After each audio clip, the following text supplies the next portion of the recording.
ಆದರೆ ಪಾಕಿಸ್ತಾನ ವಿರೋಧಿಗಳನ್ನ ನಾವು ಕ್ಷಮಿಸೋ ಸಾಧ್ಯವೇನಿಲ್ಲ. ಅವರನ್ನು ನಾನು ಹೊನ್ನಾಳಿಯಲ್ಲಿ ಪರ್ವತದಲ್ಲಿ ಹೇಳಿದ್ದೆ, ನಮ್ಮ ದೇವಸ್ಥಾನಗಳಲ್ಲಿ ದೇವರ ದರ್ಶನಕ್ಕೆ ಹೋದರೆ ತೀರ್ಥ ಪ್ರಸಾದ ಕೊಡ್ತಾರೆ, ಕುಂಕುಮ ಹಾಕ್ತಾರೆ, ಹಣೆಗೆ ತಿಲಕ ಇಡ್ತಾರೆ. ಅವರ ಮದ್ರಾಸ ಶಾಲೆಗಳಿಗೆ ಏನು ಕಳಿಸ್ತಾರೆ? ಆ ಮುಗ್ಧ ಮಕ್ಕಳಿಗೆ. ನಾನು ಹೇಳ್ತೀನಿ, ಮುಸಲ್ಮಾನ ಬಂಧುಗಳಿಗೆ, ನಾವ್ಯಾರು ಅಲ್ಪಸಂಖ್ಯಾತ ವಿರೋಧಿಗಳಲ್ಲ. ದೇಶದಲ್ಲಿ ಕೋಮುಗಲಭೆ ಆಗಬಾರ್ದು, ಕಾನೂನು ಸುವ್ಯವಸ್ಥೆ ಹದಗೆಡಬಾರ್ದು, ಪ್ರಚೋದನೆ ಭಾಷಣ ಮಾಡಬಾರ್ದು. ಆದರೆ ಉದಯಗಿರಿ ಪೊಲೀಸ್ ಠಾಣೆ ಇರ್ಬೋದು, ಹುಬ್ಳಿ ಠಾಣೆ ಇರ್ಬೋದು, ಡಿಜೆಹಳ್ಳಿ ಕೆಜೆಹಳ್ಳಿ ಇರ್ಬೋದು, ಅವರ ಪ್ರಚೋದನೆಗಳಿಂದ ಇದಾಗಿದೆ. ಮೌಲ್ಯಗಳಿರ್ಬೋದು, ಅವ್ರ ಧರ್ಮಗಳಿರ್ಬೋದು. ಶಿಕ್ಷಣವನ್ನು ಕೊಡ್ರಿ. ಯಾವ ಅಲ್ಪಸಂಖ್ಯಾತರ ಮಕ್ಕಳಿಗೆ ಶಿಕ್ಷಣವನ್ನು ಕೊಡಬೇಕು. ಮದ್ರಸಾ ಶಾಲೆಗಳಲ್ಲಿ ಪ್ರಚೋದನೆ ಭಾಷೆ ಕಲಿಸ್ತಾರೆ. ಆ ಪ್ರಚೋದನೆಯಿಂದ ಇವತ್ತು ಕಾನೂನು ಸುವ್ಯವಸ್ಥೆ ಹದಗೆಡ್ತಾ ಇದೆ. ಕಾನೂನು ತೆಗೆದುಕೊಳ್ತಾ ಇದ್ದಾರೆ. ಸಾವು ನೋವು ಆಗ್ತದವೆ. ಯಾರು ಹಿಂದೂಗಳ ವಿರುದ್ಧವಾಗಿ ಅಥವಾ ಪಾಕಿಸ್ತಾನ ಪರವಾಗಿ ಹಿಂದೂಗಳ ವಿರುದ್ಧವಾಗಿ ಪಾಕಿಸ್ತಾನ ಪರವಾಗಿ ಘೋಷಣೆ ಹಾಕುತ್ತಾರೆ, ಅವರನ್ನ ಸರ್ಕಾರ ಗುಂಡಿಟ್ಟು ಹೊಡಿಬೇಕು. ಅಂಥವ್ರನ್ನ ನೇಣುಗಂಬಿಗೆ ಹಾಸ್ಬೇಕು. ಅಂಥವ್ರು ಈ ಸರ್ಕಾರ ಮಾಡಲ್ಲ. ಬ್ರದರ್ಸ್ ಅಂತ ಹೇಳ್ತಾರೆ. ಸಿದ್ದರಾಮಯ್ಯನವರಿಗೆ ಕೊಡಬಾರ್ದು ಸವಲತ್ತು ಕೊಡ್ತಾರೆ. ಸಿದ್ದರಾಮಯ್ಯ ಸರ್ಕಾರ ಆಡಳಿತ ವೈಫಲ್ಯದಿಂದ ಇವತ್ತು ಅಲ್ಪಸಂಖ್ಯಾತ ಗುಂಡಾಗಳು, ಜಿಹಾದಿಗಳು ಅಟ್ಟಾಸಿನ ಮೆರೀತಿದ್ದಾರೆ. ಕಂಡಲ್ಲಿ ಗುಂಡಿಟ್ಟು ಹೊಡಿಬೇಕು. ಇಲ್ಲದೇ ಇದ್ರೆ ಕಾನೂನನ್ನು ಕೈಗೆ ಅನಿವಾರ್ಯವನ್ನು ತೆಗೆದುಕೊಳ್ಬೇಕೈತೆ. ನನಗೂ ಎಲ್ಲವೂ ಆಯುಧಗಳನ್ನು ಉಪಯೋಗಿಸಕ್ಕೆ ಬರುತ್ತೆ. ನನ್ನ ಮಕ್ಕಳ ಇನ್ನು ಮುಂದೆ ನಿಮಗೆ ತಾಕತ್ತಿದ್ದೆ, ಒಬ್ಬ ಹಿಂದೂ ಹತ್ಯೆ ಮಾಡಿ ಹುಷಾರಂತೀನಿ, ನಾನು ಎಚ್ಚರಿಕೆಯನ್ನು ಕೊಡ್ತಿದ್ದೀನಿ ನನ್ನ ಮಕ್ಕಳು.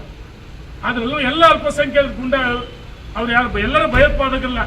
ಯಾರು ಭಯೋತ್ಪಾದನೆ ಮಾಡ್ತಾರೆ, ಯಾರು ಲವ್ ಜಿಹಾದಲ್ಲಿ ನಮ್ಮ ಹೆಣ್ಣು ಮಕ್ಕಳನ್ನ ಬಲಿ ತೆಗೆದುಕೊಳ್ತಾರೆ ಅಂತ ನನ್ನ ಮಕ್ಕಳನ್ನ ಕಂಡಲ್ಲಿ ಗುಂಡು ಹೊಡೆಯಬೇಕು. ಮೊನ್ನೆ ಹುಬ್ಬಳ್ಳಿಯಲ್ಲಿ ಒಬ್ಬ ಸಹೋದರಿ PSI ಒಬ್ಬ ಕಾಮುಕರಿಗೆ ಶಿಕ್ಷೆ ಕೊಡಲಿಲ್ವಾ? ಅದೇ ರೀತಿ ಕೊಡಬೇಕು. ಪೊಲೀಸ್ ರಕ್ಷಣೆ ಇಲಾಖೆ ಫ್ರೀ ಹ್ಯಾಂಡ್ ಕೊಡ್ರಿ. ಅವ್ರು ಯಾವ ರೀತಿ ಕಾನೂನನ್ನ ಗೊತ್ತಿದೆ ಅವರಿಗೆ. ಗುಂಡಿಟ್ಟು ಹೊಡಿಬೇಕು, ಇಲ್ಲ ನೇಣಿಗಂಬ ಸೇರಿಸ್ಬೇಕಂತ ಅಯೋಗ್ಯರು ಅಂತ ಹೇಳಿ ಇಚ್ಛೆ ಪಡ್ತೀನಿ. ಯಾರು ಪಾಕಿಸ್ತಾನದಿಂದ ಈ ಸರ್ಕಾರಕ್ಕೆ ಕೆಲವು ಸಚಿವರಿದ್ದಾರೆ, ಅವರೆಲ್ಲ ದೇಶ ಬಿಟ್ಟು ತೊಲಗಿ ಅಂತ ಹೇಳಕ್ಕೆ ಇಚ್ಛೆ ಪಡ್ತೀನಿ. ಧನ್ಯವಾದ. ಮೊನ್ನೆ ಸಿದ್ದರಾಮಯ್ಯರು DK ಶಿವಕುಮಾರ್ ಹೇಳಿದ್ರು, ಇನ್ನ ಭಾರತೀಯ ಜನತಾ ಪಾರ್ಟಿ ಒಂದು ಕಾರ್ಯಕ್ರಮ ಮಾಡಿ ನಾವು ನೋಡ್ಕೊಳ್ತೀವಿ. ಏನಿದೆ ಒಂದು ರೀತಿ ಮೊಹಮ್ಮದ್ ಬಿನ್ ತೊಗೊಳಕ್ಕಾಗಿದ್ದಾರ? ಪಾಕಿಸ್ತಾನ ಪರವಾಗಿ ಮಾತಾಡ್ತೀರಿ, ಯುದ್ಧ ಅನಿವಾರ್ಯ ಇಲ್ಲ ಅಂತ ಹೇಳ್ತೀರಿ. ಅಲ್ಲಿ ಪ್ರತಿಭಟನೆ ಮಾಡಿದ್ರೆ ನಿಮ್ಮ ಪದ ಬಳಕೆ ಯಾವ ರೀತಿ ಇದೆ? ನಾನು ಹೇಳಕ್ಕೆ ಇಚ್ಛೆ ಪಡ್ತೀನಿ, ಸರ್ಕಾರ ಬದುಕಿಲ್ಲ, ಸತ್ತೋಗಿದೆ. ಹಿಂದೂಗಳ ವಿರೋಧಿ ಸರ್ಕಾರ. ಸಮಗ್ರ ತನಿಖೆ ಆಗಬೇಕು. ಯಾವ ಯುವಕನ ಹತ್ಯೆ ಆಗಿದೆ ಅವರಿಗೆ ನಾನು ಮೊನ್ನೆನೇ ಹೇಳಿದ್ದೆ, ಇವರು 10 ಲಕ್ಷ ಘೋಷಣೆ ಮಾಡಿದರೆ, ಪಾಲ್ಗಮ್ನಲ್ಲಿ 3 ಜನ ಕರ್ನಾಟಕದಲ್ಲಿ ಹತ್ಯೆ ಆಯ್ತಲ್ಲ, ಅವ್ರಿಗೆ ಕೇವಲ 10 ಲಕ್ಷ ರೂಪಾಯಿ ಘೋಷಣೆ ಮಾಡಿ ಸರ್ಕಾರ ತಲಾ 1 ಕೋಟಿ ಕೊಡ್ಬೇಕಂತ ಹೇಳಿದ್ದೆ.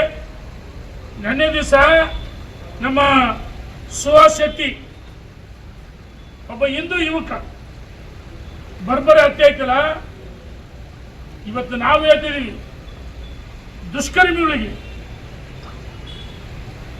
ಜಿಹಾದಿಗಳಿಗೆ ಎಚ್ಚರಿಕೆಯನ್ನು ಕೊಡ್ತಾ ಇದೀವಿ. ನನ್ನ ಮಕ್ಕಳು ಇದೇ ರೀತಿ ನೀವು ಆಟ ಆಡ್ತಾ ಇದ್ರೆ ನಿಮ್ಮನ್ನ ಅನಿವಾರ್ಯವಾಗಿ, ನಾವೇನು ಹಿಂದೂಗಳು ಕೈ ಬಳೆ ತೊಟ್ಕೊಂಡಿಲ್ಲ, ಪಾಕಿಸ್ತಾನ ಜಿಂದಾಬಾದ್ ಅಂತ ಕೂಗಿದಾರನ್ನ ಸುಮ್ಮನೆ ಬಿಡ್ಬೇಕ? ನನ್ನ ಮಕ್ಕಳ, ನಮ್ಮ ಹಿಂದೂ ಯುವಕರನ್ನ ಹತ್ಯೆ ಮಾಡ್ತಿಲ್ಲ. ಇನ್ನು ಮುಂದೆ ನಾವು ನೋಡ್ಕೋತೀವಿ. ನಿಮಗೆ ತಾಕತ್ತಿದ್ರೆ ಬಂದ್ರಿ ಮಕ್ಕಳಂತ ಸವಾಲಾಗ್ತೀವಿ. ಇದು ನಡೆಯಲ್ಲ. ಹಿಂದೂ ವಿರೋಧಿ ಸರ್ಕಾರ, ಈ ಸರ್ಕಾರಕ್ಕೆ ನಾಚಿಕೆ ಆಗಬೇಕು. ನೀವೆಲ್ಲ ಪಾಕಿಸ್ತಾನಕ್ಕೆ ಹೋಗ್ರಿ. ಯಾರು ಪಾಕಿಸ್ತಾನ ಪರವಾಗಿ ಮಾತಾಡ್ತೀರಿ ಸರ್ಕಾರದಲ್ಲಿ, ಪಾಕಿಸ್ತಾನಕ್ಕೆ ಹೋಗ್ರಿ ಅಂತ ಹೇಳಕ್ಕೆ ಇಚ್ಛೆ ಪಡ್ತೀನಿ ನಾನು.